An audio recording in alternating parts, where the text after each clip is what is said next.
사도행전 27장 27절에서 44절까지. 사도행전 27장 27절에서 44절까지 한 절씩 돌아가면서 읽겠습니다. 열나흘째 되는 날 밤에 우리가 아드리아 바다에서 이리저리 쫓겨가다가 자정쯤 되어 사공들이 어느 육지에 가까워지는 줄을 짐작하고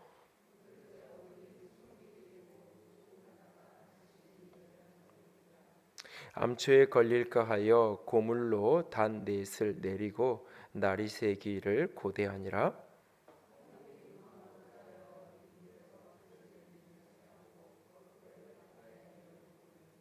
바울이 백부장과 군인들에게 이르되 이 사람들이 배에 있지 아니하면 너희가 구원을 얻지 못하리라 하니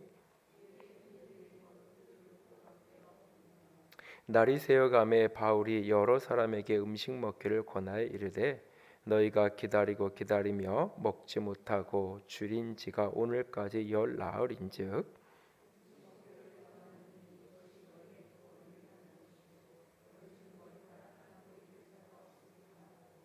떡을 가져다가 모든 사람 앞에서 하나님께 축사하고 떼어 먹기를 시작하며 배에 있는 우리의 수는 전부 276명이더라.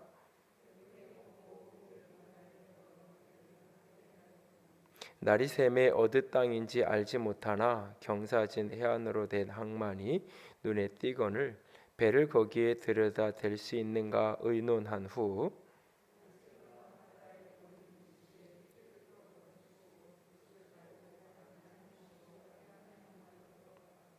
두 물이 합하여 흐르는 곳을 만나 배를 걸매 이 물은 부딪혀 움직일 수 없이 불고 고물은 큰 물결에 깨어져 가니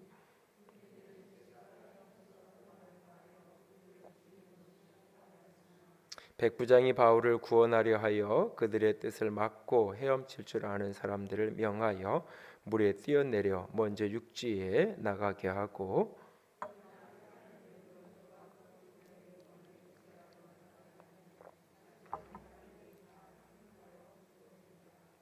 아멘. 전통적으로 그 모든 종교에 보면 이 신을 이해할 때 하나님의 존재를 이해할 때 이제 이렇게 초월적인 존재를 이해하는 개념과 내재적인 그런 존재를 이해하는 두 가지의 개념이 동시에 존재합니다. 그래서 하나님은 초월적 우리가 사는 이 세계 저 바깥에 초월적인 존재로 전능자로 온 세상의 창조자로 주관자로 그런 어떤 신. 그래서 대부분의 이제 어떤 이런 자연의 이런 어떤 위대한 현상이나 이런 것들 속에 그 배후에 어떤 신의 역사가 있다라고 믿으면서 경외감을 갖고 두려움을 갖고 그것을 섬기게 되죠. 그래서 뭐 태양을 섬기기도 하고 바다 사람들은 바다를 섬기기도 하고 어떤 이렇게 초월적 존재에 대한 그런 이해를 갖고 있는 경우가 종종 있고요. 또 하나의 신앙을 이제 신을 내재적 존재로 이해하죠. 특별히 이제 이게 힌두교나 불교, 이제 동양 철학이 많이 이제 연관성이 있지만 이제 네팔이나 이런 데 가면 그 나마스테라고 인사를 하는데 그 말의 뜻이 뭐냐면 내 안에 있는 신이 당신 안에 있는 신에게 문안을 드립니다. 그런 어떤 의미이지 그런 내용이죠. 그래서 이 세상의 모든 것은 다 신이 될 수 있는 범신론이라고 표현하죠. 이 세상의 모든 존재에는 다 신적인 기운이 들여져 있고 그 연장선상에서 모두가 다 신이고 우리들 한 사람 한 사람이 다 신이고 그래서 모두를 다 그렇게 신성하게 대되고 뭐 이런 식의 이제 개념을 이해하는 경우가 있습니다. 그런데 기독교 신앙은 이 초월적인 하나님의 존재와 내재적인 하나님의 존재를 동시에 이 두 가지를 다 이렇게 성경은 다 갖고 있는 그런 모습을 보게 돼요. 그래서 하나님은 온 세상을 창조하신 아니 이 세상의 물질을 창조하기 이전에 시간을 창조하신, 그래서 성경은 태초에 하나님이 천지를 창조하니라. 그래서 하나님의 어떤 기원, 신의 기원에 대한 어떤 논란과 논쟁으로 어떤 신의 존재를 증명하는 것으로 시작하는 것이 아니라, 하나님은 그냥 계신 분이에요. 하나님은 그냥 영원 자존자로 스스로 계신 분으로, 그분은 그냥 계신 분이에요. 그분이 어느 시점에 태초라는 시간을 창조하시고 천지 물질을 창조하시고 만물을 창조하시고, 그리고 그 하나님께서 온 세상을 주관하고 통치하고 다스리는 전능자, 초월적인 우주적인 온 세상의 주인으로서의 하나님. 그런데 그 하나님이 초월적 존재로만 계실 것이 아니라 우리 가운데 함께 하셔서 우리 안에 내재하여 계시는, 우리 가운데 함께하여 계시는, 영으로 우리 가운데 계시고 그 성령으로 우리 가운데 임재하시기 이전에 사람이 되어 이 땅에 오셔서 우리 가운데 거하시는 그 하나님. 그래서 우리 그 하나님 죽으시고 부활하신 이후에 영으로 우리 가운데 오셔서 우리 안에 내재하시고 여기에 계신, 그래서 하나님은 온 우주를 창조하신 초월적인 존재인 동시에 우리 안에 내재하셔서 여기와 함께 하시고 우리와 동행하시는 그 하나님. 그래서 이 모습 속에서 하나님의 존재, 하나님의 역사하심, 일하심은 한편으로는 어떤 우리가 기적이라고 이야기하는, 신비라고 이야기하는 초월적 역사. 그러니까 기독교 신앙은 결코 비합리적이거나 비이성적이거나, 그래서 인간의 생각과 사고와 지정의 어떤 이런 판단과 반응을 필요 없다고 말하거나 그것을 이렇게 무시하고 그것이 이게 최대한 그런 것을 없애야 된다라고 말하지 않아요. 그럼에도 불구하고 신앙 안에는 늘 초월의 요소, 인간의 이성으로 다 이해할 수 없는, 그러니까 내가 이해할 수 없다는 것하고 그것이 이 비이성적이고 그것이 틀렸다고 이야기하는 것은 다른 차원이죠. 그러니까 내가 이해할 수 없어도 때로는 인생의 많은 일들은 맞는, 어린아이의 입장에서는 엄마가 하는 말이 왜 저 주전자 잔을 못 만지게 하는지 그 아이는 이해가 안 되지만 엄마의 관점에서 오면 그 뜨거우니까 아이가 이걸 손대면 손을 딜 수 있으니까 손대지 못하게 하는, 엄마는 충분히 이해하고 그것에 대한 분명한 이유가 있지만 아이의 입장에서는 그것이 이해가 되지 않죠. 그러니까 엄마는 아이보다 뛰어난 거지, 아이보다 더 초월적이고 아이보다 더 높은 차원을 사는 것이지, 그 아이가 엄마를 가리켜서 비이성적이고 비합리적이고 자녀들의 의견도 존중하지 않고 어린아이라고 나를 무시하고 이렇게 이야기해서는 안 되는 거죠. 그것은 아이가 이해하지 못하는 초월적인 영역이 그 속에 있는 거예요. 하나님의 관계 속에서도 하나님이 우리의 이성과 우리의 사고와 이 땅의 모든 합리와 상식을 무시하거나 필요 없다고 하시는 게 결코 아니에요. 그것은 하나님이 초월적으로 존재하시는, 그래서 하나님께서 초월적으로 이 땅에 개입하실 때에 거기에 기적의 요소, 신비의 요소, 인간의 이성으로는 다 설명되어 줄 수 없는 그 요소가 거기서 존재하는 거예요. 이것이 이제 근대 18세기 이후에 계몽주의가 발달이 되면서 이성을 절대화시키기 시작하면서 모든 것이 인간 이성으로 설명되어지지 않은 것들은 다 이렇게 버리는 그런 어떤 이 시대를 이렇게 넘어오면서 근대에 와서 이제 많은 이제 어떤 성경에 있는 이렇게 초월과 신비의 내용을 다 빼내는, 그래서 그런 것들이 이제 교회 안에도 성경학자들에게도 영향이 들어와서 성경에 있는 모든 기적 사건을 인간의 이성적인 것으로 설명해 내려고 하는, 아주 가장 극단적인 거로는 부활의 사건 자체도 부활을 객관적인 역사의 실제 사건으로 이해하고 믿는 것이 아니라 부활이 있었든지 없었든지 그거는 상관없고 그것이 실제 사건이었는지 아니었는지는 별로 중요하지 않고 그냥 교회가, 초대교회가 그렇게 믿고 있었던, 그렇게 고백하고 있었던, 그래서 우리는 그 동일한 고백을 그냥 고백하고 시인하는 그 교회의 전통을 따라서 우리가 예수의 부활하심을 고백하고 믿는 것이지, 그것이 실제의 사실하고는 사실이냐 아니 역사적으로 그 사건이 있었느냐 없었느냐는 중요하지 않다는 거예요. 그 말은 더 나아가면 역사적으로 그 사건은 있지 않았다고 오히려 이해하는 거예요. 인간의 이성으로 죽은 사람이 살아나는 것은 설명되어지지 않으니까, 이해되지 않으니까.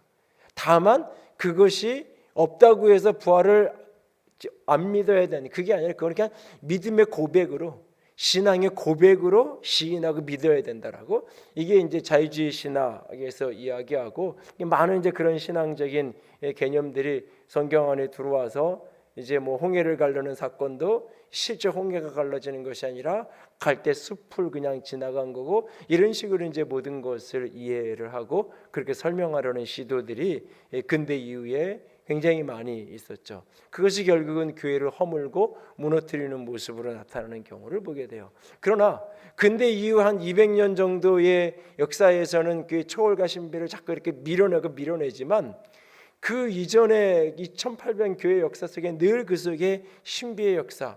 그래서 사실은 카톨릭을 가면 카톨릭이 훨씬 더 신비적 요소가 굉장히 많아요. 성물에 대한 것도 있고 어떤 치유에 대한 것 뭐 이렇게 이 성모상에서 이렇게 지금도 이렇게 최근에 한 달 전에 2달 전에도 성모상에서 실제로 이렇게 어느 나라인지 기억이 안 나는데 기사를 보니까 눈물을 흘려가지고 그 눈물이 실제로 흐르는 그런 어떤 기사가 이렇게 나오기도 하고 그러니까 어떤 신비의 요소가 카톨릭이 훨씬 더 사실은 많이 존재해요. 오히려 개신교 안에 그런 것들이 많이 이렇게 사실은 없어지고 가려진 모습이 훨씬 더 많아요. 그러니까 인간이 이성을 초월해 계신 하나님이기 때문에 그 초월자로 계신 하나님이 우리 가운데 나타나실 때 거기에는 늘 기적의 요소, 신비의 요소가 존재하는 거예요. 그래서 그것에 대해서 우리는 한편으로 마음을 열어야 될 필요가 있어요. 그러나 초월과 신비에 대해서 그것을 인정하고 그 가능성을 문을 연다는 것을 이 우리 인간의 이성과 상식과 우리가 육체를 입고 살아가는 이 우리의 일상의 삶을 무시해도 되는 이것은 불필요한 오직 초월과 신비를 구하는 것만 바른 신앙이고 예를 들어서 병이 났는데 이것을 기도로 낫는 것은 바른 믿음이고 이것을 약을 먹고서 치료하는 것은 잘못된 믿음이고 오늘도 어떤 나이 드신 그 뭐 70이 넘으신 목사님하고 한 긴 얘기를 조금 이런저런 이야기를 좀 나눴는데 그분이 사모님 이야기를 하시면서 오래전에 한 70일 정도 이렇게 한 10여 년 15년 전에 기도를 집중해서 한 11시부터 새벽 3시까지 청계산 언덕에 올라와서 집중해서 기도하시면서 그러면서 이렇게 은사를 받고 그 이전에 방언도 하셨지만 이제 그 기간에 방언 통변 은사도 받고 뭐 이러면서 이렇게 하셔서 지금도 몸이 아프면 자기 사모님은 병원에 안 가고 이렇게 기도하고 응답받고 이렇게 한다고 자기는 조금 이제 다르다고 뭐 그러면 이런저런 이야기를 한참 하셨는데 뭐 그게 한편으로는 하나님이 그와 같이 일하실 수 있다는 것을 인정해야 되는 어떤 열어놓아야 되는 부분도 있지만 동시에 그것만 절대시하면 이제 어려운 문제가 생기게 돼 있어요. 그러니까 하나님은 늘 초월적인 존재인 동시에 내재적인 존재예요. 초월과 내재가 이렇게 함께 연결이 되는 거예요. 그래서 땅에서 매면 하늘에서 매이고 땅에서 풀면 하늘에서 풀리고 신앙은 육체를 가지고 여기를 살면서 저 하늘과 교통하는 게 신앙이에요. 그래서 하늘과 이 땅이 함께 상호 교통하는 그 어떤 역사 속에서 인간의 이성으로 다 이해하고 설명할 수 없는 어떤 초월의 요소가 그 속에 분명히 있어요. 그러나 그 초월과 신비의 요소를 우리가 열어놓고 인정한다는 그것이 이 땅을 살아야 되는 이 삶 자체를 무시하거나 이것을 제로로 만드는 것은 아니에요. 근데 이것이 인간의 이성으로는 자꾸 오늘 하나에 기울이고 싶어요. 초월과 신비를 문을 열면 그냥 모든 걸 다 초월과 신비로만 하고 싶어 해요. 인간 이성에 대한 차곡차곡 한 칸 한 칸 계단을 차고 올라가야 되는 땅을 잇고 살아가야 되는 것을 중요하고 강조하기 시작하면 이 초월과 신비를 이거는 굉장히 이렇게 허무맹랑한 이야기 또는 마치 이렇게 성실하지 않은 채로 열심히 땀 흘리지 않은 채로 무언가를 얻으려고 하는 그런 어떤 아주 극단적으로 얘기하면 거지 근성과 같은 그 하나님의 은혜를 구하는 어떤 모습들을 가리켜서 그렇게 말하지는 않지만 마치 거지 구걸하는 모습. 그래서 실제로 제가 만났던 어떤 분은 자기는 한 번도 하나님께 달라는 기도를 해보지 않았다고. 그거를 자기는 그런 기도를 이렇게 못하겠다 이런 의미가 아니라 목사 앞에서 자기 신앙을 자랑하는 의미에서 나는 한 번도 하나님께 뭔가 달라달라고 그런 기도를 한 번도 해본 적이 없다. 이 말을 자신의 신앙을 자랑 삼아 하는 자기가 신앙 굉장히 잘해왔다라는 그런 의도에서 그렇게 이야기를 하는 분을 오래전에 본 적이 있는데 그러니까 하나님과의 관계 속에서 오직 내가 그냥 하면 되고 내 몫은 다 내가 하면 되는 거고, 하나님은 그냥 내가 믿어서 천국 가는 거, 그것 영역 외에는 하나님이 내 삶을 개입하실 수 있는 가능성 자체를 닫아놓고 사는 거예요, 사실. 근데 이 두 가지의 극단이 많은 경우 사람들에게 자꾸 발견이 돼요. 이쪽을 강조하면 이 신비에 대한 요소에 대해서 무감각해지고 자꾸 이것에 마음을 닫게 되고, 신비와 초월에 대해서 이렇게 문을 열면 이 일상의 삶이 하찮게 자꾸 여겨지기 시작하고, 그러면서 이 두 가지가 함께 간다는 게 참 이 개인적인 삶에서는 굉장히 어려운, 그러나 성경의 많은 부분은 이 두 가지가 같이 흘러가면서 하나님의 역사가 늘 움직여가고 있는.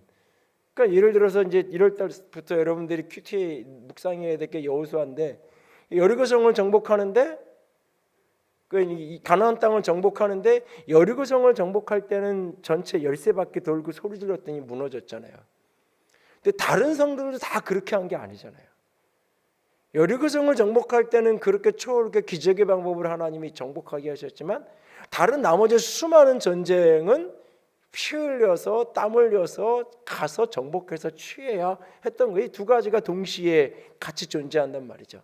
그래서 여리고성을 하나님이 정복하기 전에 그 방식만 인정하는 사람은 늘 그냥 그것만 원하는, 아이성 앞에서도 어디 가서 다 그냥 그렇게만, 그냥 지난번에 하나님이 그렇게 하셨으니까 이번에도 그렇게 하겠지라고 그냥 하나님의 초월과 신비만 기대하면서 아무것도 하지 않는, 또 인간의 어떤 이성과 이런 것들을 강조하고 자기 노력 헌신을 강조하는 분들은 여리고성의 그 이야기는 그냥 하나의 그냥 샘플적인 사건이 아니, 그건 어떤 상징적인 의미의 사건일 뿐이지 실제는 아니다라고, 그러면서 늘 우리는 그냥 우리의 그런 사건과 그런 기적과 초월의 역사가 우리에게 일어나기 원하는 어떤 것을 기대하고 꿈꾸는 것에 대해서 굉장히 부정적으로 이해하는 이 두 가지 극단적인 태도를 가질 수 있어요.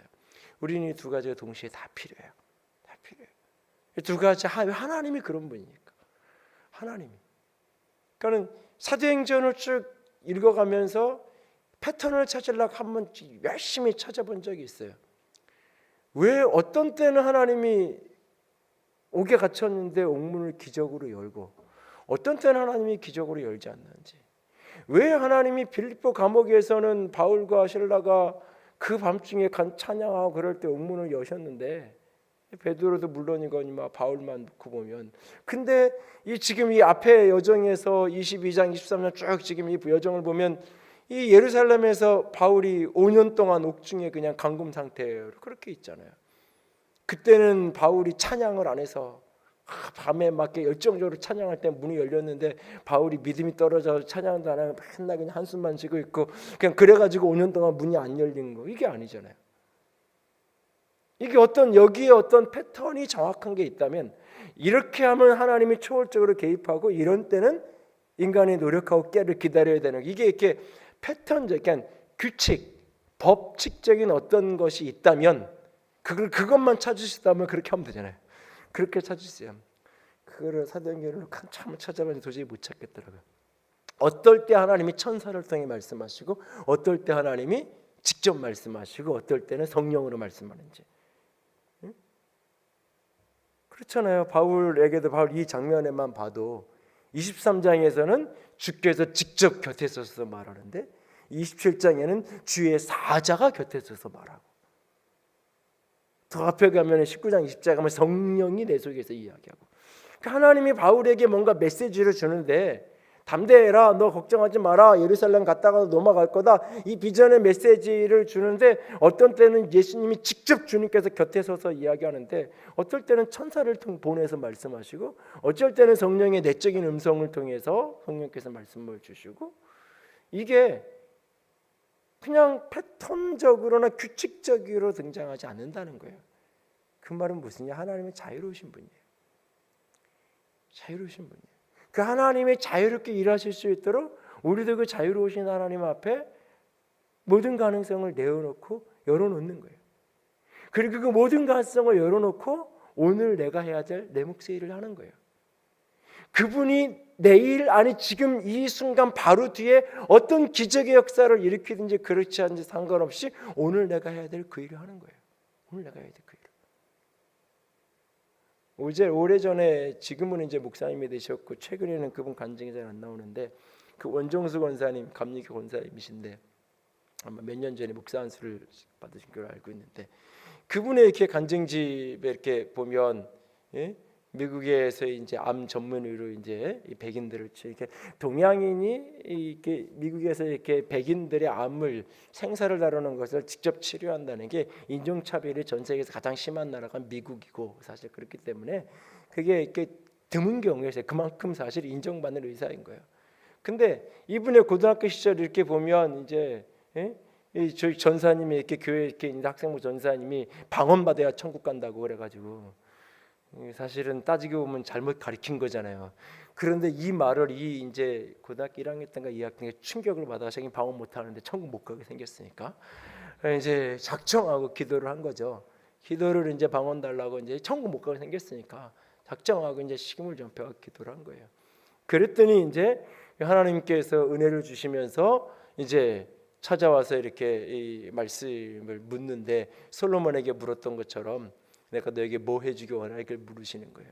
그랬더니 이제 성경은 그래도 이렇게 어린 시절부터 다녔으니까 그 어머님이 굉장히 사실 기도 많이 하고 많은 것을 이렇게 특별히 고아하고 과부들 본인도 과부이지만 연약한 사람들 많이 도우셨던 분이고 그런데 그 분이 이렇게 그 배웠던 성경은 기억나서 지혜를 달라고 그러면서 이제 학교를 다니던 시절인데 퇴근 학교 끝나면 교회 와가지고 밤새 철야하고 그리고 그때는 철야가 한 12시면 끝나고 이런 철야가 아니니까 철야하고 4시 반에 새벽 예배 드리고 그러니까 학교 가면 어떻겠어요 학생이 뭐 뻔한 거죠. 뭐 요즘에야 뭐 이제 핸드폰 보고 게임하느라고 밤새고 가서 그러고 있지만 이 종수는 그렇게 기도하고 그러고 가서 그러고 있는 거예요.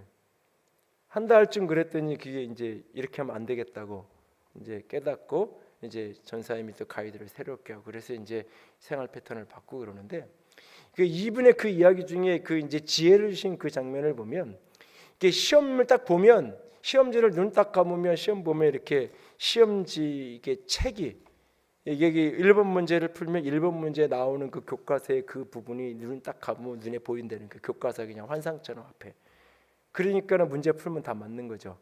그래서 거의 이 반에서 꼴등이었던.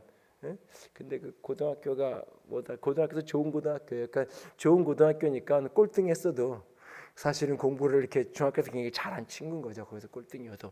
그랬는데 이 졸업할 때 거의 이제 성적이 올라가요. 그래가지고 서울대 의대를 이제 본인 말로는 꼴등으로 들어가요. 어떻게 해서.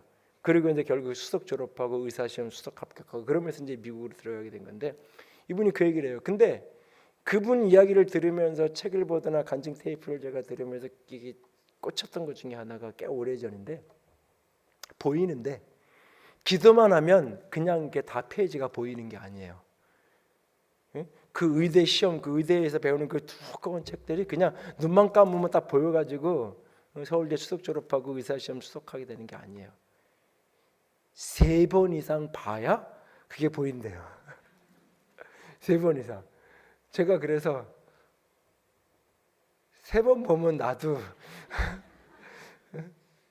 3번 봤다는 게 그냥 이렇게 3번 이렇게 본 3번이 아니잖아요. 시험 공부할 때 나 한 번 봐봤어. 내 시험 보면 내가 3번 보고 가는 거야 라고 말할 때 그 3번이라는 거는 그냥 페이지 그냥 이렇게 넘겨서 그냥 대강 이렇게 속독도 못하는 게 속독하듯이 이렇게 훑어보고 그러고 갔다는 얘기가 아니잖아요. 그 정도 하면요 눈 감고 페이지가 안 보여도 90점 이상은 맞는 게 정상이에요. 머리가 정상이면 머리가 평균이면 그 정도 노력하면 그 정도는 받는 게 정상이에요. 그 못한다면 머리가 문제가 있는 거지 그 선생님이 문제가 있는 거죠. 아예 점수를 못 받게 된 거니까. 그러니까 하나님이 그렇게 하신다고 해서 내가 아무것도 안 해줘야 된다 이게 아니죠. 그렇게 하는 거예요. 오늘 본문의 이야기는 지난주에 제가 믿음에 대한 이야기를 하면서 이 바울의 믿음에 대한 이야기를 했어요. 바울은 여전히 지금 살 소망이 없어요. 여전히 비바람은 불고 별은 보이지 않고 햇볕은 나지 않아요. 여전히 풍랑 가운데 배는 휘청거리고 있어요.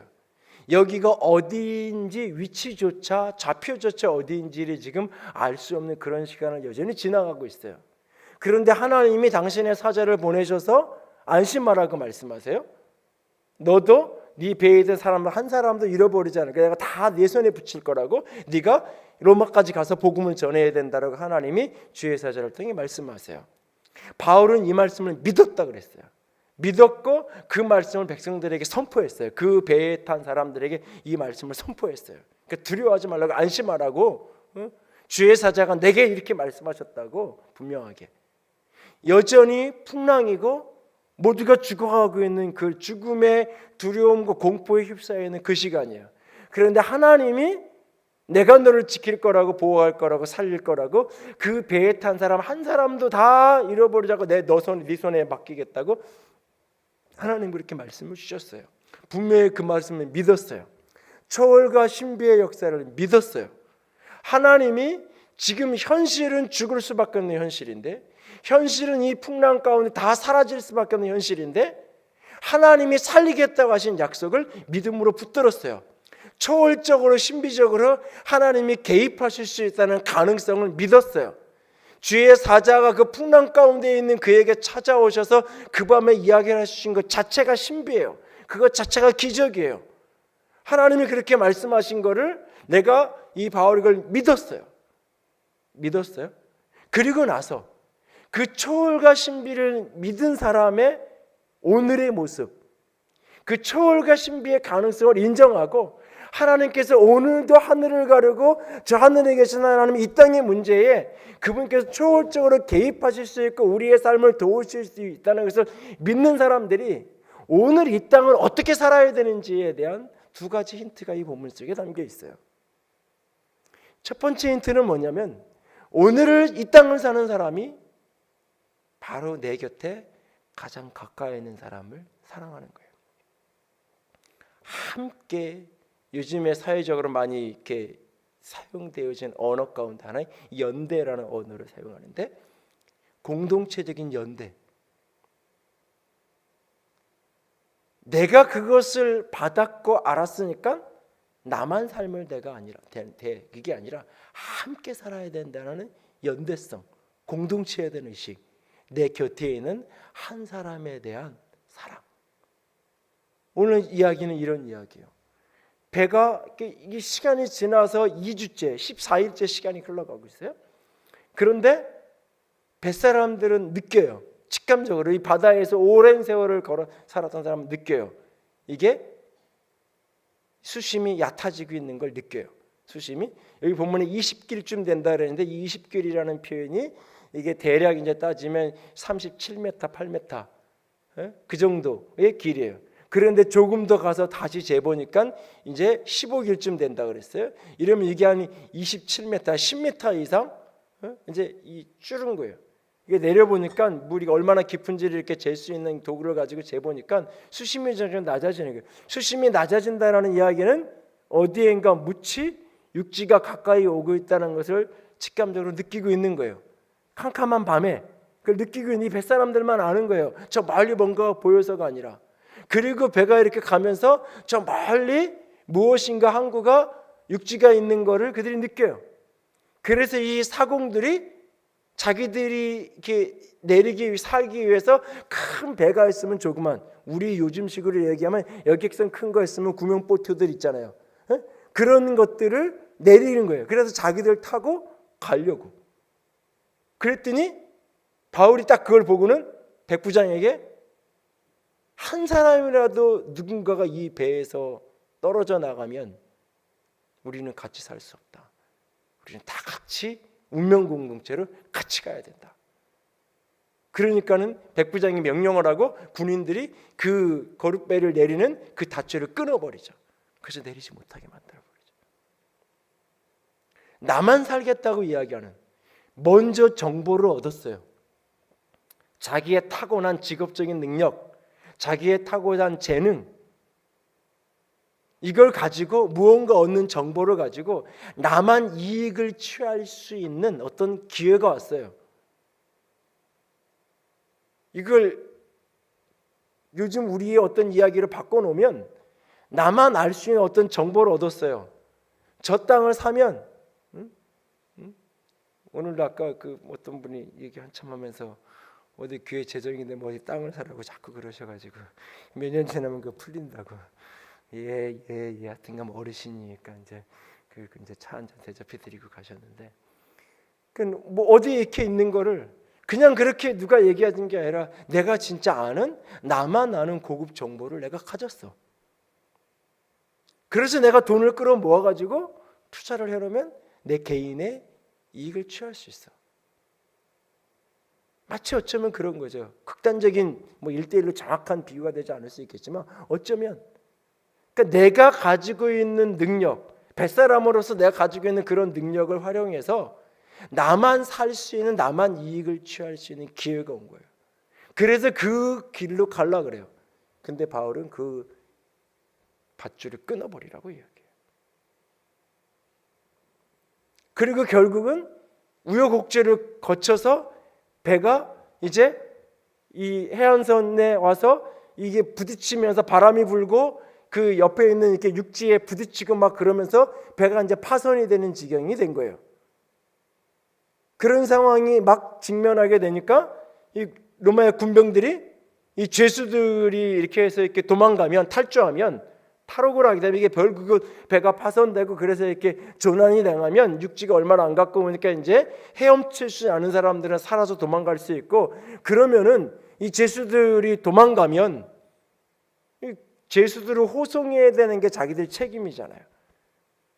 결국은 조난을 당했던 어쨌든 나중에 가서 법정에 서면 자기들 상사에게 내가 해야 될 뭐 이렇게 자연재해 때 어떤 정상창작은 되겠지만 죄수들을 제대로 호송해야 되는 자기 책임은 잘 못한 게 돼버리잖아요. 그러니까는 군병들이 그 죄수들을, 그 죄수 가운데 한 사람이 바울이잖아요. 그들을 죽이려고 얘기하는 거예요. 배가 조난당하고 파손이 되기 직전이 되니까 이 뛰어내리기 전에 빨리 죽여버리고, 죄수들은 죽여버리고 군병들하고 이 사공들하고 이 사람들만 헤엄쳐서 살아서 탈주하는 사람 없게 하려고. 그런데 백부장이 하르자, 그러면 안 된다고, 하지 말라고. 왜? 바울을 살려야 되겠어서. 이 백부장의 마음에 바울을 살려야 되는 어떤 인간적인 부채는 없어요, 사실은. 근데 무슨 이유인지는, 바울이 이런 예언을 하고 살겠다는 말씀, 이런 것에 대해서 감동을 받고 도전을 받았는지 어떤 이유인지 모르지만 이 사람은 바울을 살려야 되겠는 거예요. 그런데 바울만 살리고 다른 죄수들은 죽일 수 없으니까 어떤 죄수도 죽이지 말라고. 그냥 헤엄쳐서 갈 수 있는 사람 가고, 널판지라도 잡고 갈 수 있는 사람 다 살 수 있게 그렇게 하라고. 그들이 나중에 도망을 가도 어쩔 수 없다 이거죠. 그 책임은 백부장이, 호송의 전체의 총책임자인 내가 질 테니까 그래서 너희들 죄수들 죽이지 마.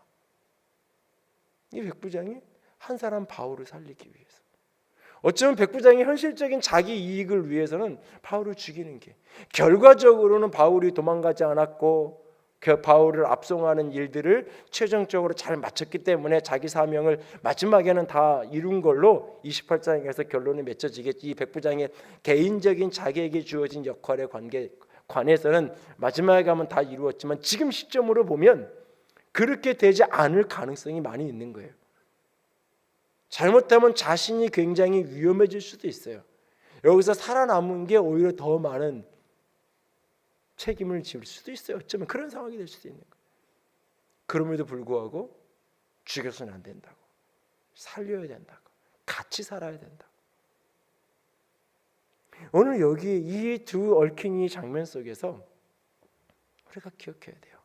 그럼 하나님이 초월적으로 역사하시는 건데, 하나님이 그렇게 개입하실 거면 왜 배를 파손하게 그렇게 하시고, 그냥 초월적으로 다 개입하셔서 그 순간 그냥 바다에서 풍랑에 잔잔해지고 다시 회복이 돼서 그들이 갖고 있는 그 바람을 이용하는 도시든지 뭐든 동력으로 해서 안전하게 이렇게 부둣가에 도착할 수 있도록 그렇게 하시면 되지, 굳이 왜 이렇게 하셨나? 그 이유는 우리는 몰라요. 그러나 하나님의 초월과 신비의 개념을, 개입을 믿지만 동시에 이 땅을 사는 사람들이 해야 되는 것 중에 하나가 뭐냐면 함께 더불어 연대의 책임을 지고 같이 함께 가는.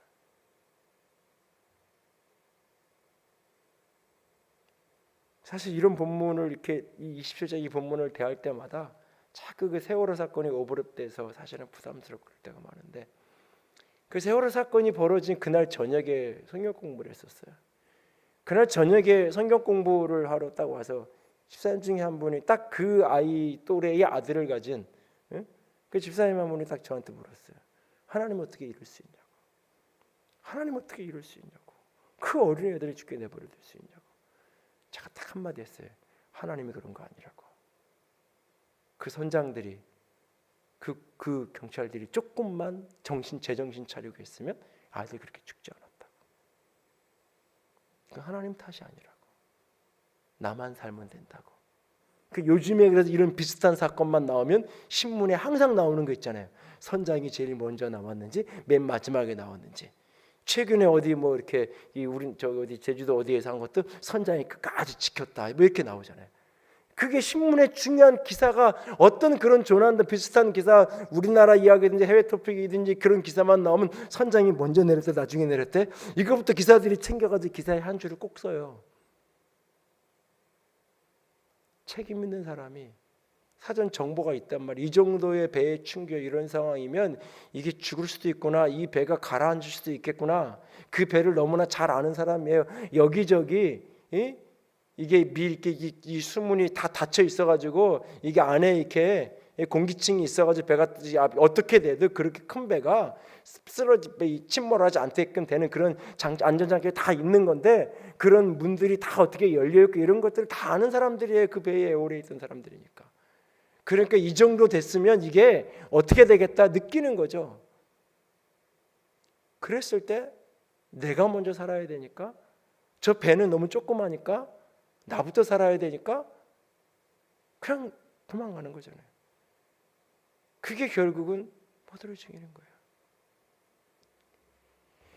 그 사건은요, 우리 한국 사회 전체에 큰 충격을, 가치관에 중요한 혼돈을 가져온 거예요. 더 이상 공권력을 믿어서는 안 된다. 더 이상 부모 세대를 믿어서는 안 된다. 라고 하는 중요한 가치를 젊은 세대들에게 다 가져다 준 거예요. 그래서 진보든 보수든 존경받는 사람이든 그렇지 못했던 분들은 상관없이 조금만 규칙을 어기는 것 같고 조금만 공정하지 않던 상황만 딱 나타나면 들불이 붙는 것처럼 젊은 세대들이 저거 불공정하다고 이야기하는 거예요. 남북 아이스하키 단임팀을 만들 때에 북한 선수들을 이렇게 하기 위해서 그거 우리 세대는 다 동의해요.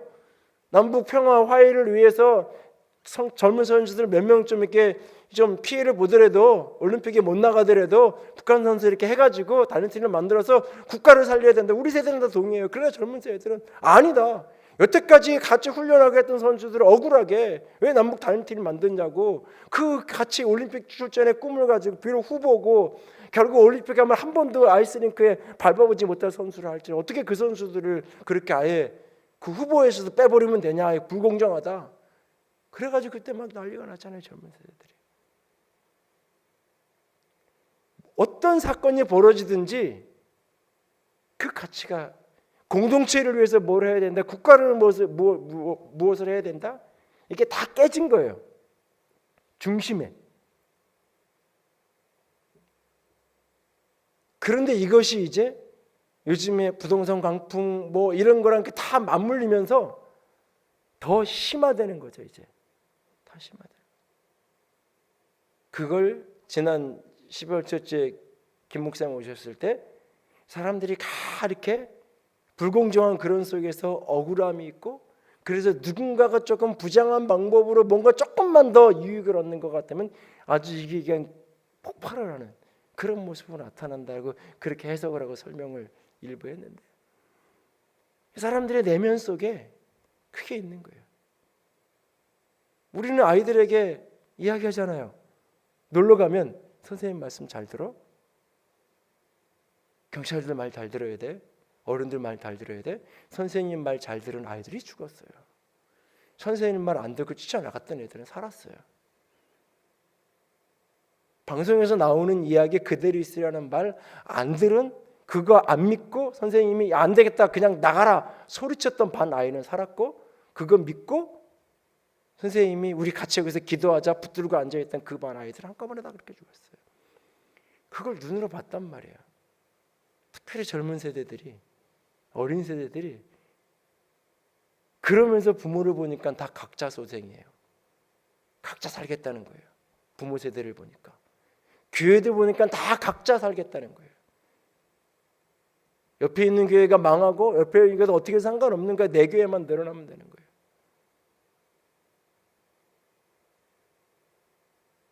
그러니까 젊은 세대들의 가슴 속에 그런 세대를 존경하고 그런 세대에 내 인생을 맡긴다? 그런 세대가 내 인생을 책임져 줄 수 있다? 믿지 않는 거예요. 신뢰하지 않는 거예요.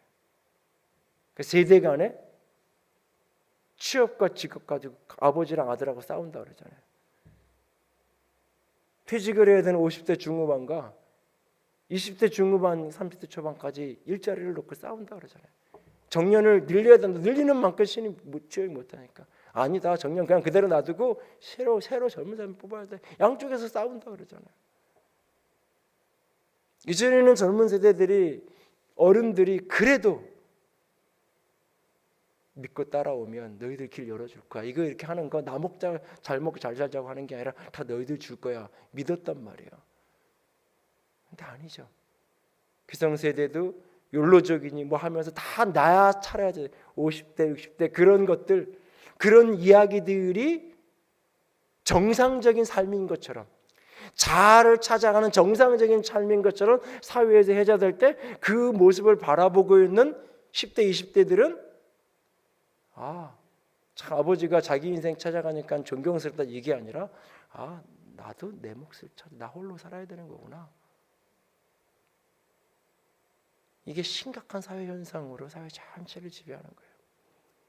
그런데 이것이 사회만이 아니라 교회도, 우리들 자신도 하나님의 초월과 신비를 믿는다고 우리 사람들도 역시 하나님의 초월과 신비를 나만의 이익을 위해서, 어떤 영적인 능력을 갖고 어떤 영적인 파워를 갖는다가 다 나의 유익을 위해서, 나만의 그 비밀스러운 어떤 것들을, 누가 영적인 능력이든 어떤 분이 계신다면 그분은 나만 위해서 기도해주고 나만 독점해가지고 나만을 위해서 뭔가 내가 성공할 수 있게 도와주고 그런 사람이 됐으면 좋겠고, 이런 식으로 초월과 신비를 인정하는 사람들조차도 다 나만의 이익을 위해서 살아가는 거죠.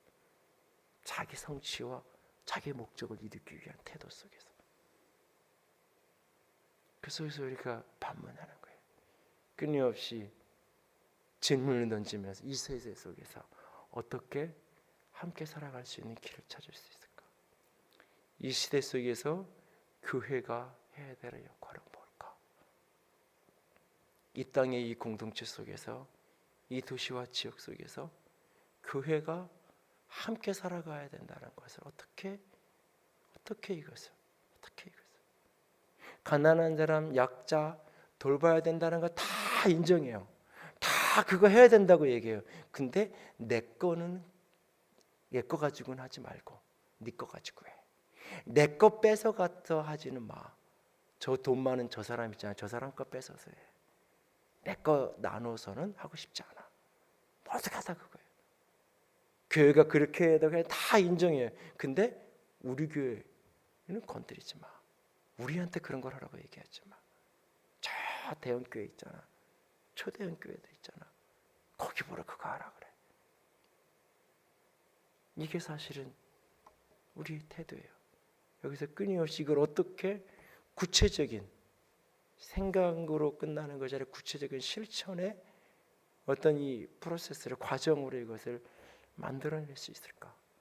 어떻게 교회 속에서 이런 것들이 부분적으로 이렇게 보면서 이것이 교회뿐만 아니라 개인의 공동체적 삶에서, 개인의 인생과 삶에서 어떻게 이것이 흘러가질 수 있을까? 속으로 같이 생활하고 섬기면서 어떻게 이것을 서로 같이 그렇게 견뎌하고 나에게 유익이 될 만한 사람, 나에게 도움이 될 만한 사람만을 찾아가는 것이 아니라 교회도 어느덧 인맥 관리를 하기 위한 수단이 되고 사람들을 더 이렇게 만나고 연결시켜서 내 사업을 확장시키기 위한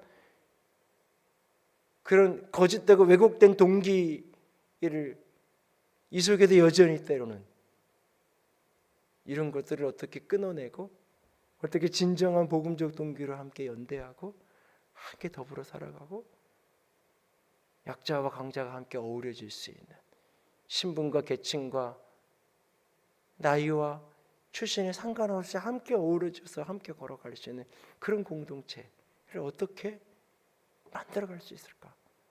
이것이 우리의 과제고 우리 시대에 어떻게 보면 교회가 해야 될 지향점 중에 하나예요. 이거는 초월과 신비를 믿지 않기 때문에 그런 게 아니에요. 초월과 신비 하나님을 믿기 때문에 하나님이 우리를 살리기 원하시는데 하나님이 이들을 살리기 원하는데 함께 살리기 원한단 말이죠. 바울이 저 선원들이 저 사람들만 내리면 안 된다고, 저 사람들만 살다고 도망가면 안 된다고, 같이 살아야 된다고. 그 뱃줄을 끊어버리고 같이 살잖아요. 그랬더니 하나님에 대한 인식이 없는, 하나님에 대한 신비의 체험이 없는 백부장이 오히려 바울을 지켜주잖아요. 바울을 지키잖아요. 역설적으로 어떻게 보면 이런 내가 누군가를 함께하기 위해서 누군가를 지켜야 된다고 내가 헌신했는데 오히려 그게 내 손해가 아니라 결국 나를 지키고 우리를 지켜가는 그런 어떤 역설적인 모습이 만들어지는 거예요. 하나님이 우리를 구원하시는데 하나님이 이 땅의 초월과 신비를 통해서 우리를 살리시는데 어쩌면 이 깨어져가는 유라굴로 광풍 속에서 난파의 위기를 맞은 이 모습이 어쩌면 우리 사회의 모습이고 때로는 이 시대의 교회의 모습이고 많은 가정들의 모습일 수 있어요. 이럴 때 여기에서 하나님의 초월적인 개입의 역사하신 구원하심의 역사하심을 믿는 사람들은 하늘만 쳐다보고 언제 밧줄 내려오는지만 기다리면 되는 게 아니라 오늘 내게 되는 사람, 내 곁에 주께서 붙이신 사람, 그들과 어떻게 함께 살아갈 것인가, 함께 살아갈 것인가, 함께 이렇게 어울려서 어떻게 한 공동체를 이루며 살아갈 것인가. 우리는 한 운명 공동체라는 얘기죠. 어떻게 함께 살아갈 수 있을까? 이것을 고민하고 그 작은 걸음을 떼는 거예요. 마땅히 내가 얻을 수 있는 이익을 때로는 조금씩이라도 내려놓으면서 함께 어떻게 하면 함께 할 수 있을까? 이 길을 찾아가는 거예요. 이게 우리에게 필요한 중요한 것 중에 하나예요. 그리고 두 번째 또 하나는 육체를 입고 땅을 사는 가장 일상적인 필요들, 일상적인 수단들, 일상적인 노력들을 하찮게 여기면 안 돼요. 제가 신앙훈련을 하면서 애쓰는 것 중에 하나가 뭐냐면 이 천상의 언어, 소위 본인이 영적인 것 같고 신앙 좋은 것 같은 그런 언어들을 어떻게 깨트릴까? 어떻게 이거를 입에서 좀 이렇게 빼버릴까? 그래서 그 말을 어떻게 지극히 일상적인 언어로 이렇게 번역을 해서 환원을 시킬까? 참 이렇게 앉아서 얘기할 때는 참 믿음 있는 사람, 믿음이 굉장한 사람인 것처럼 이야기하는데 그 사람의 일상의 삶을 아는 사람은 고개를 절레절레 흔드는 이 모순적인 신앙인의 모습. 제가 대학생들을 총신해서 이렇게 파이던 아이들을 이렇게 대학부 아이들을 가르칠 때 느꼈던 거예요. 교회 안에서 자라고 대부분의 아이들이 목사님들 자녀들이 장로 권사님들 아이들이 대부분인 그 아이들 속에서 참 이렇게 이 어떤 문제에 대해서 성경 공부 GBS라든지 이런 걸 하면 참 믿음 좋은 이야기를 엄청 쏟아내요. 근데 개인의 삶으로 되돌아가 보면 전혀 무색한, 전혀 무색한.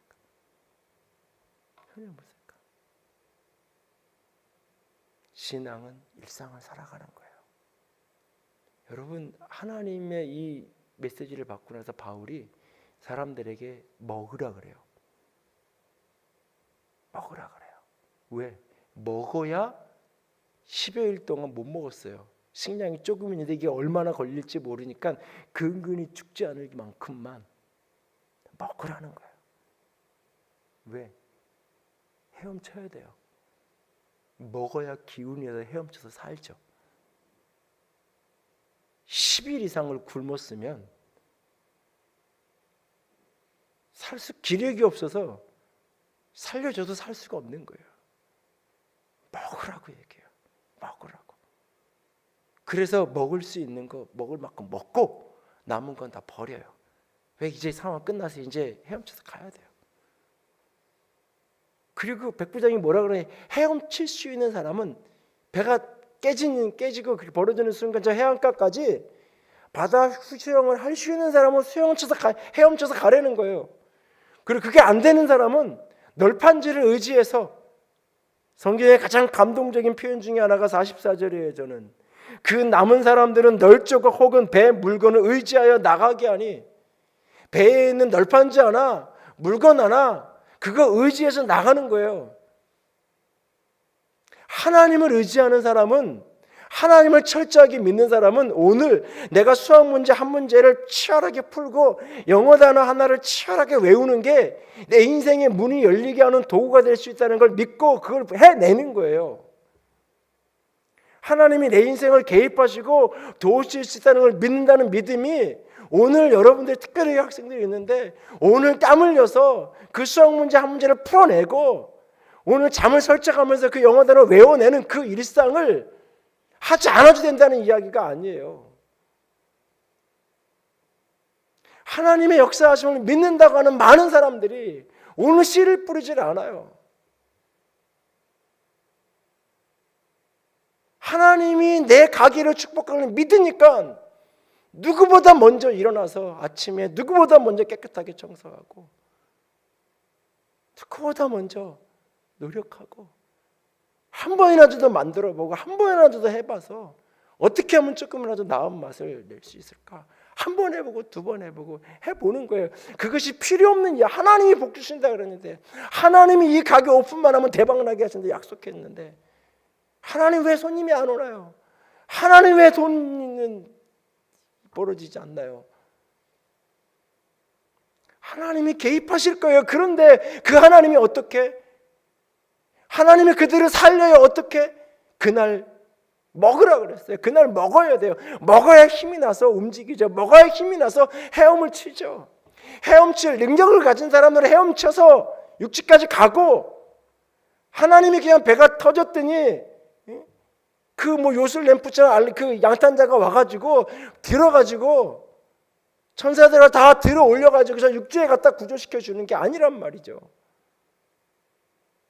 그 널판지 하나를 의지해서 그 바다를 헤엄치면서 죽음의 사틀을 벌려서 건너가는 거예요. 그랬더니 단 한 사람도 죽지 않고 그들은 모두가 구조되었더라라고 말하잖아요. 초월과 신비를 믿기 때문에, 하나님이 초월적 가능성을 믿기 때문에 내가 오늘 하는 이 작은 노력이 무의미한 것 같지만, 내가 이렇게 오늘 씨를 뿌리는 게 도대체 무슨 결과가 있는지 모르지만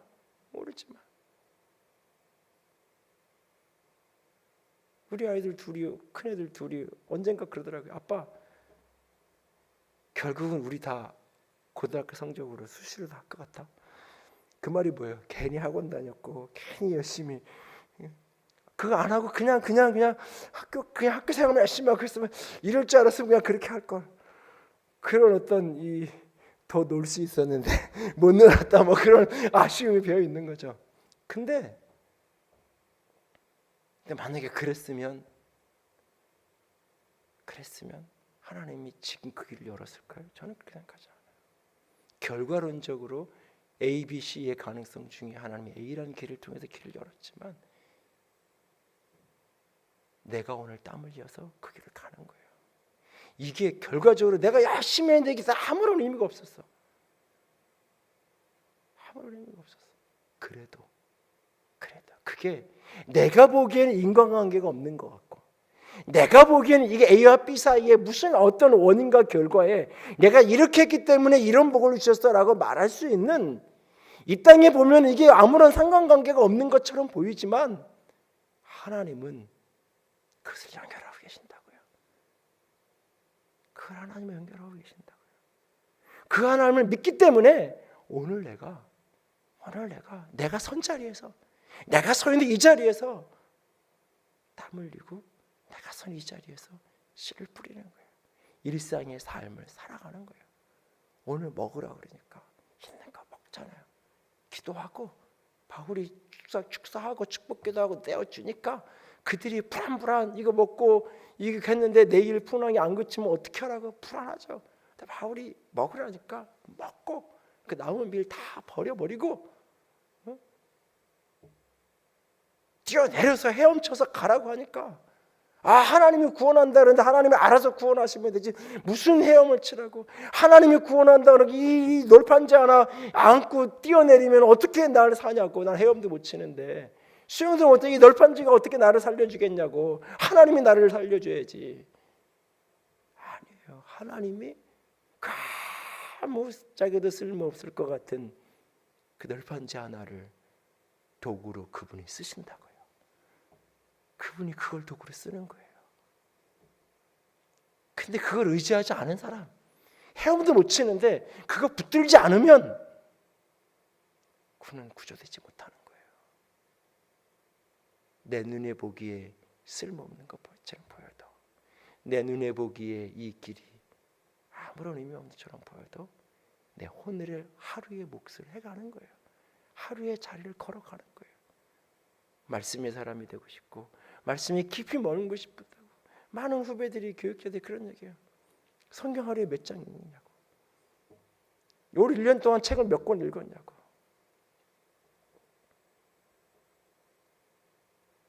물어요. 그 책 읽은 거랑 뭐 지금 내가 지금 뭐 중고등부하는 거랑 무슨 상관관계. 설교하는데 도움이 되는 거 몇 개 봤다.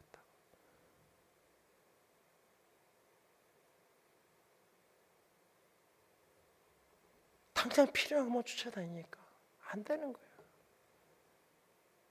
내가 오늘 묵상한 거하고 오늘 내가 뭔가 해야 될 거랑 아무런 상관관계가 없는 것처럼 보이죠. 그런데 매일을 말씀을 펼치고 일정한 시간에 묵상하고 하다 보면 어느 날부터인가 하나님이 내게 하시는 말씀들이 선명하게 시작하는 거예요. 때로는 허공을 그냥 나 혼자 독백하듯이 그냥 막 허공에다 그냥 혼자 그냥 푸념하듯이 소리치는 것 같은 기도. 그래서 이런 기도가 무슨 의미가 있을까 싶지만 꾸준히 기도의 자리에 엎드려서 시간을 들여서 기도하다 보면 어느 날 이 기도가 나 혼자 소리치는 게 아니라 울림이 있는 메아리가 돼서 다가오고 내 앞에 누군가와 앉아서 그분과 앉아서 내가 대화를 하듯이 기도하고 호소하는 것이 느껴지는. 그러니까 어느 날 그냥 어디 가서 한번 기도받으면 어느 날 특별 집회한다 해서 한번 집회 한번 하면 그건 작은 불을 한번 붙여줄 수 있는 거예요. 불 한번 붙여줄 수 있는 그걸 내가 갖고 와서 잘 키우면 큰 불이 되기도 하고 그냥 불 한번 붙인 거 한 붙었네 그러고 나면 그 다음을 꺼주면 끝인 거예요. 그냥 그게 한번 붙여서 평생 가고 큰 불이 될 거라고요. 그런 건 없어요. 하나님은 그렇게 하지 않으세요. 오늘을 살아가는 거예요. 초월과 신비를 믿는 사람들이 공동체 속에서 함께 살기를 추구하는 것. 어떻게 하면 나만 살 것인가가 아니라 어떻게 하면 우리가 살 수 있을까? 어떻게 하면 우리가 함께 내 곁에 있는 이들을 함께 살 수 있을까? 조금이라도 내가 영향을 줄 수 있는 위치에서만이라도 조금이라도 더 나은 방법이 뭐가 있을까? 끊임없이 그걸 찾아가는 거예요. 끊임없이 그걸 추구하는 거예요. 끊임없이. 그리고 오늘 내 앞에 있는 내 몫의 일들, 내가 할 수 있는 일들, 할 수 없는 어떤 위대한 꿈을 꾸라는 게 아니에요. 할 수 없는 어떤 위대한 초월적인 능력을 주시면, 주님이 어떤 기적과 초월의 힘을 내게 주시면 내가 죽은 자도 살리고 내가 무리도 걸어가고 내가 그렇게 하겠습니다. 베드로도 무리도 걸었잖아요. 나도 걷게 해주세요. 그게 아니라 오늘 먹고 오늘 헤엄칠 수 있는 헤엄치고 오늘 그것도 못하면 널판지라도 끄덕게 안고 뛰어다니는 거예요. 그럼 하나님이 구조하고 하나님이 살리시고 하나님이 역사하는 거예요. 그때 우리는 이렇게 말하는 거예요. 하나님이 우리를 살렸다고. 하나님이 우리를 살렸다고. 하나님이 우리를 살렸다고. 누군가는 아니잖아. 네가 그만큼 노력해서 이렇게 된 거잖아.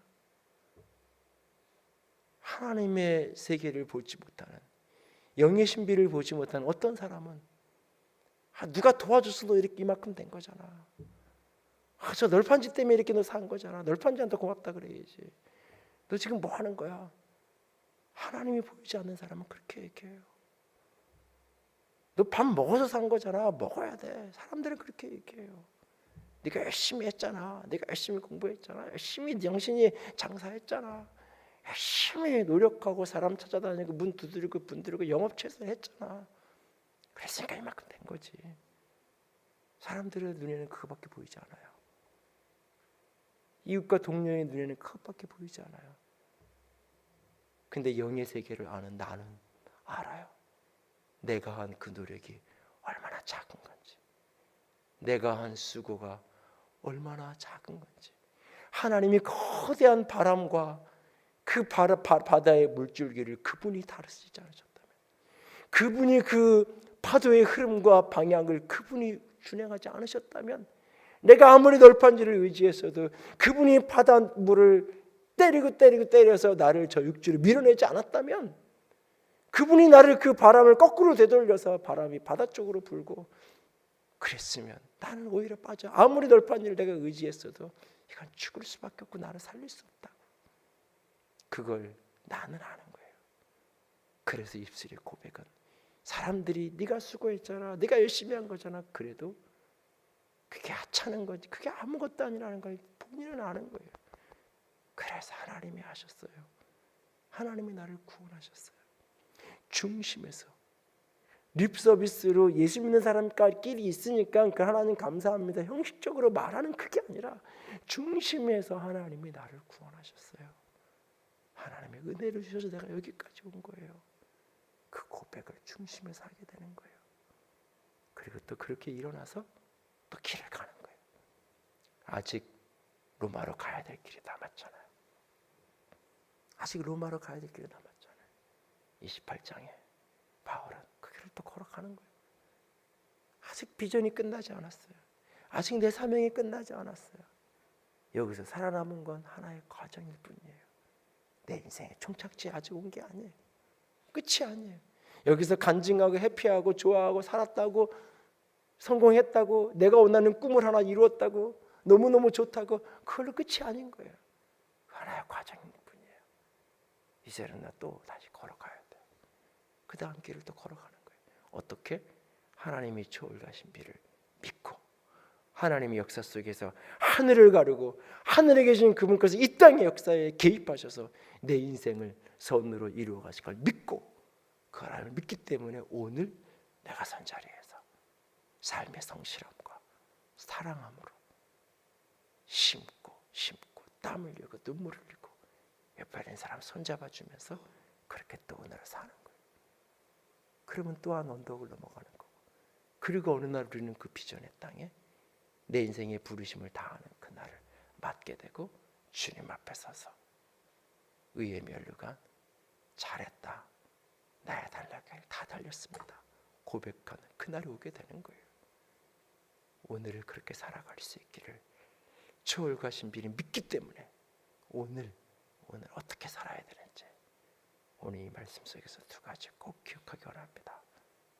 형제와 연대하며 함께 살아가는, 내게 주어진 작은 일상, 그 작은 것 최선을 다해서 감당해내는 일상을 살아가는 성실함과 신실함,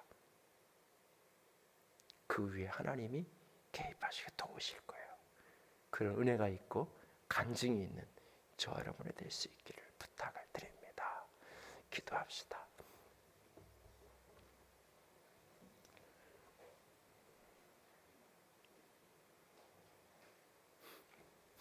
말씀을 붙들고 우리 같이 기도합시다.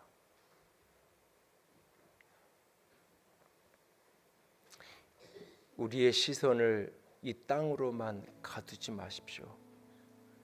여러분의 시야를 열어서 시야를 열어서 하늘의 하나님이 이 땅을 가르고 내게 개입해 오실 수 있다는 사실을 믿는 믿음의 시선을 여십시오. 나는 주님이 살리실 것이라는 그 약속을 믿는다고 바울이 얘기했던 것처럼 믿음의 시선을 여십시오. 그리고 그 믿음의 시선을 연다는 것이 오늘 일상의 삶을 포기하는 것도 아니고 이 땅의 공동체적인 관계를 외면하는 것도 아닙니다.